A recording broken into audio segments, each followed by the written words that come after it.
Flight risk. That's exactly what you're taking when you book a low-fare airline ticket with little to no room for modification. Now, whether it's an illness, injury, or the unimaginable, life can throw a wrench in the best laid travel plans. So when does compassion trump policy, and where do you draw the line? CTV's Heidi Petracek asked those questions to people on all ends of the travel spectrum today. Heidi.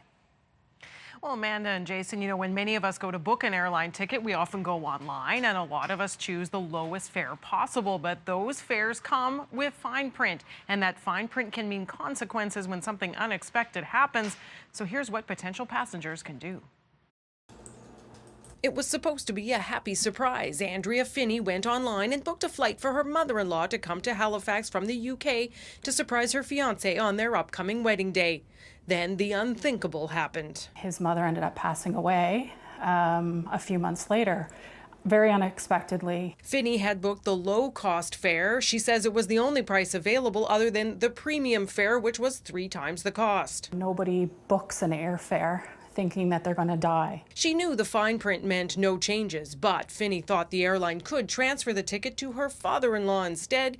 The answer, a flat-out no. It was a simple name change on a ticket. Canada may have a new passenger bill of rights, but it doesn't offer protections in this case, something passenger rights advocates are concerned about. If I buy a ticket to a concert, I can give it to my friend and they can go and attend.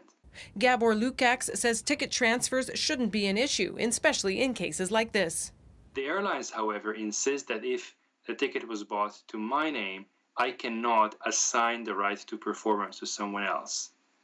I'm having concerns about it both from an economic and from a legal perspective. Whether there should be some kind of compassion clause for changes on low-fare tickets, Canada's Air Transport Association says that would be too difficult to determine who would or wouldn't qualify. Consider that a carrier will carry a small carrier tens of thousands of passengers, a large carrier hundreds of thousands, and a very large carrier millions of passengers. It becomes very unmanageable to manage exceptions. Buying plane tickets nowadays is really a get-what-you-pay-for situation. That's why CAA is not a fan of low-fare flying. Don't buy the lowest possible fare. Another really good tip is to use a certified travel consultant that can guide you through what you are actually getting based on the level of fare you are buying. In the end, Andrea Finney didn't take no for an answer and used social media and her negotiating skills to get a resolution. These are the things you have to do, but I don't think it should be that way. For Finney, compassion shouldn't come at a cost for any customer. Now, travel experts do advise that travel insurance could help in this situation, but of course, you have to read the fine print there too. Finney had booked the ticket using an airline-sponsored credit card, and turns out the flight cancellation insurance attached to that only covered herself or immediate family, not her mother-in-law. Oh, wow. Amanda and Jason. What a story. Heidi, thank you so much. You're welcome.